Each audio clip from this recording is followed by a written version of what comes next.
கொஞ்சம் கிரேசியா இருக்கு எனக்கு. சில பேர் ஸ்டோரின்னு ஒன்று வச்சிடுறாங்க, ட்ரெயினா விட்டுருப்பாங்க, ட்ரெயினா டப்பா டப்பா டப்பாவா. நீங்க சோகமா இருந்தா நீங்க சோகமா இருங்க, உங்களுக்குள்ளேயே நீங்க சோகமா இருங்க, டிப்ரெஷனா இருங்க, சேடா இருங்க, என்ன இலவா வேணாலும் இருங்க. எனக்கு ஏன் காமிக்கீங்க? இன்ஸ்டாக்குள்ள போன உடனே இந்த ஸ்டோரிஸ்க்கு ரெட் ரெட் ரெட்டா அப்படி காமிக்கும், ரவுண்ட் ரவுண்ட் ரவுண்டா. எனக்கு அந்த ரெட் கலர் இருக்கக்கூடாது, அது போயிடணும். அப்ப அதுக்கு என்ன பண்ணணும், அதை பார்த்தாகணும். அப்ப அதை பார்க்காம விட முடியாது. அது உள்ள போனா உடனே இப்படி நான் நல்லா இருக்கிறேன்னா டிப்ரெஷன்ல போயிடுறேன். அதை பார்த்துட்டு ஏன்டா அப்படி பட்டத்திலே வந்து பஞ்சு பண்றீங்க? கொஞ்சம் சும்மா இருங்க ப்ளீஸ். அதுல வேற இந்த பர்த்டே ஸ்டேட்டஸ் எல்லாம் வைக்கிறவங்க அல்ட்ரா ப்ரோ மேக்ஸ் வேற லெவல். அதாவது ஒருத்தங்க நம்மள மென்ஷன் பண்ணிருக்காங்க, அதை மென்ஷன் பேக் பண்ணா கூட ஒன்னும் பிரச்சனை கிடையாது, இது எல்லாரும் பண்றது. மென்ஷன் பேக் பண்ணலாம்.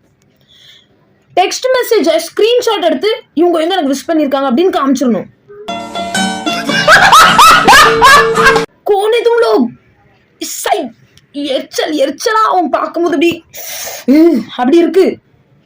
இனிமே யாராச்சும் அப்படி பண்ணீங்கன்னா பண்ணுங்க, நல்லா பண்ணுங்க, ஆனா என்ன மட்டும் பிளாக் பண்ணிருங்க, எனக்கு காமிக்காதீங்க ப்ளீஸ்.